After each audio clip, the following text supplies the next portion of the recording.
Now what is my video today? Of course, it happens to be with this, about this water fill valve. This here is called a toilet fill valve, and this one's universal, meaning that it basically fits in pretty much any standard height toilet such as this, the standard ones, okay? And this one happens to be from Fluidmaster. If you want to watch that, stick around. Now here's some important things to realize. The reason why I'm going to be replacing this is because normally every other time I flush this particular toilet, it runs and the water comes all the way up to the top and it starts draining right here at the drain line, and the water won't stop. I made numerous attempts at trying to adjust this, because there's a way to adjust that ball down there, the sliding ball. This ball right here slides up and down with this adjustment screw. Nowadays it's a plastic threaded screw. You can tighten it or loosen it, and that'll raise or lower this, because this is all threads all the way up there.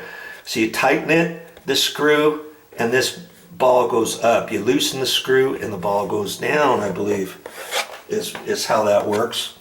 And this was an older style. It had a metal one with a little pinch thing here that you do manually. You pinch that together, lift it up on the slide to raise the ball. Pinch it and push it down. That pushes the ball down. Well, nowadays they don't have one like that, but I tried to adjust it, and there's a way to clean this out. There's a way to lift that off, and there's a way to replace the gasket. I'm not going to replace the gasket on that, but you can get a gasket. See, this gasket will fit on there, and it fits on just Fluidmaster, the 200, 400, and 747 models. This happens to be a 400 series Fluidmaster. Will this go on a corky or a different type of fill valve? Probably not. And do they have something similar like this? Maybe. I don't know. Usually I do the Fluidmasters. I've had much luck with the Fluidmasters and all that kind of stuff. Easy to install, okay? Don't pay a plumber to come out here and fix this for you, because guess what? How many toilets do you have in your house? If you know how to fix one toilet, if you know how to adjust that and do all that kind of stuff, you know how to do different things on a toilet, then next time you have an issue with another toilet, guess what? You can fix that one too. But if you know nothing about it and you want to put your head in the sand and say, I'll just pay somebody to do this, $125 to replace that, or $150 to replace that? Okay. And then a couple months down the road, you have another toilet go out, and you know you're going to have to call up the same plumber. You know what the bill's going to be about, right? But if you can fix it yourself for less than $10, why not learn how to do that? Okay? Why not learn how to adjust things? Why not learn how to clean that? Why not learn how to test it? That's what this video is about. So if you want to watch that, stick around. So for all those reasons, because this old one is 24 years old, I might as well go ahead and replace it, and that's what I'm going to do. It's from Mother, and I'm not here all the time. I don't want to have any issues with this toilet having issues when I'm not here. Okay, so I'm going to go ahead and replace it with this one here. This costs less than $10 at most local hardware stores. This happens to be the Fluidmaster. It's the universal easy install toilet fill valve, it's called. Okay, it's this entire deal here, and I'm going to show you how to replace that on this video.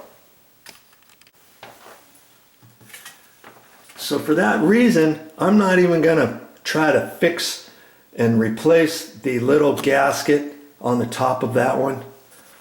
I'm going to go ahead and not even open that.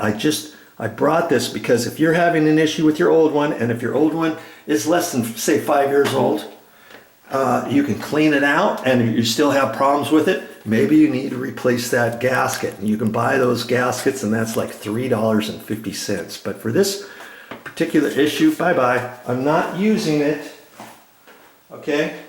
I'm just going to use this brand new, spanking new toilet fill valve. And the first thing I got to do is shut the water off, okay? I got the valve over here, and I have not replaced this before ever, okay? And the first thing I want to do is this house is 24 years old, and I want to hope that I can shut this water off without the neck of that gate valve breaking, because it's hard plastic. Let me show you what I'm talking about, because I've snapped one of these off before. Okay. You see that? You see that valve there? You see the white business right there? That's the neck of the valve. And when I turn it, I'm hoping that that doesn't just snap off. If it snapped off, I wouldn't be able to shut this water off, would I? So that's why I always try to do this slow and hold my mouth just right.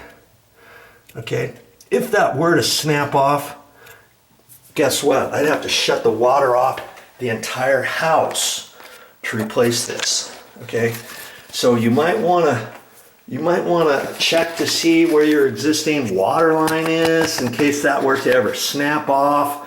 Let's say it snapped off. Chances are when it snaps off, you might have water pouring out of there depending when you snap it off. Do you see what I mean?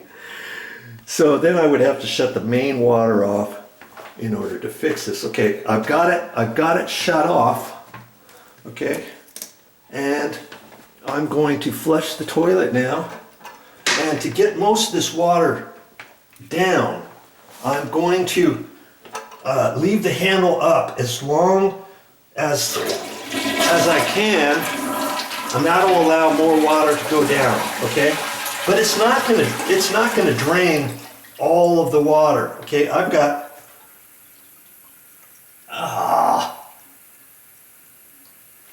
I'm listening. I don't think that handle's turned off all the way. I was afraid to turn it anymore. Okay. Okay, there. All right, I got it. Now, last thing you want to do is tighten that up too tight the first time, because maybe you don't have to. But I heard it. Okay. Now it's off. If your valve doesn't go off all the way, and if it's just barely dripping, let's say, once you disconnect all that over there, you could take the little tube that it's connected to, and you could put it in a bucket. I've done that before. See the line here that zipsy doodles up to the toilet? Once I would take that out, if that's dripping a little bit because I couldn't get the handle shut off tight, I could put that into a bucket or a big bowl from the kitchen or something like that, and then when it gets full, I can dump it down into the toilet bowl. You see what I mean? I could do something like that. I even had one time where it was at a condo in Maui that I used to live at, when one of the tenants had an issue. The owner called me, "Hey, Video Joe, can you go out there and can you replace that?" And do you know, in order to do that, they did not have a gate valve, a main water line gate valve inside the condo. The condo was attached to 12 units in one building, okay, to the building. So the entire building would have had to have been shut off, and instead of me, and one time I contacted the maintenance and I said, "Okay, I'm replacing this, and can you be right there by the valve, the shut-off valve, and I'll contact you by the phone." And I called him, and then I did this. I said, "Okay, go ahead and shut the building down." He shut the building down, and then I replaced this like in less than 3 or 4 minutes, and then he turned the water back on before anybody noticed, before anybody complained, and then it was done. Well, this time I did not contact the maintenance company, and I said, "Okay, is that night?" And I didn't want to disturb them. I think they had already gone. The maintenance guys had already gone home for the night. And so I disconnected it over here, and I just let it run. And it was on a natural stone tile floor in a bathroom, and I just let it run. And it was spewing out on the wall, on the floor, and I replaced this. And once I got it connected, before I had it adjusted and everything, once I got the fill valve tree put back on, I had to shove that pipe up on the bottom of that, and it still had full force on it, mind you. And I finally got that tightened up, and then I mopped. I had a bucket and a big sponge, and it took me about 10 minutes to clean up all the water, but I got it. Hey, there's always a way to do it. Okay, so now how I need to get the rest of that water out. I need to get the rest of the water out, and there's only, like I say, there's only this much, okay, in the bottom of there. Because if I don't take this out, when I disconnect this, can you see all this water is going to pour through the hole here at the bottom of the toilet tank. This is the tank, this is the bowl, okay? All that water is going to pour out down here on the floor, and I don't want that to happen. And it's cracked me up. How do you suppose you can get that out? You can get a big sponge. Well, this is all I have. One little sponge, one little dinky sponge, and I'm going to do it with that. And people sometimes have a hissy fit on that, like, hey, VideoJoe, why didn't you do that? Why didn't you use a shop vac? Yeah, you could use a shop vac. I don't necessarily have a shop vac here at Mother's house. In fact, I don't have one where I live. So a shop vac, do I really want to go to the hardware store and buy a shop vac and spend over $100 for a shop vac just so I can drain the rest of this little bit of water in the toilet? Absolutely not. And so I'm just going to do this, and that's all I'm going to do. And you might be like, what? It's going to take you forever. It's not going to take forever. One little bit at a time. Okay, just like that. And I'm putting it in the bowl because the bowl has nothing to do with the tank water, right? As long as I get the water out of the tank, I'll be fine. Okay? If I had a bigger sponge, I'd use a bigger sponge, but I don't. And I'm not going to go down to the store and buy a $7 tile sponge for something that's going to take me a minute or so with this little sponge. This is just a little kitchen sponge, and whenever it needs to be replaced, I'll grab the old ones and I use it for stuff like this, or to wipe up things on the floor when I'm doing construction work or cleaning the tile floor or something like that. Okay. Alright, so I'm almost done with that. And this is all you need to do. You don't have to be a professional plumber.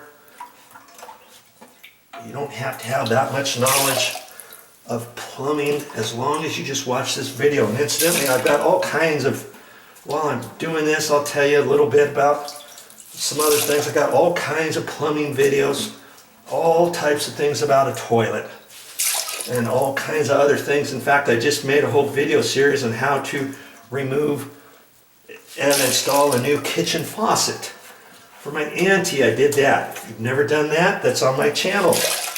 You're on my YouTube channel watching this right now, just go to the main channel page and you click on playlists.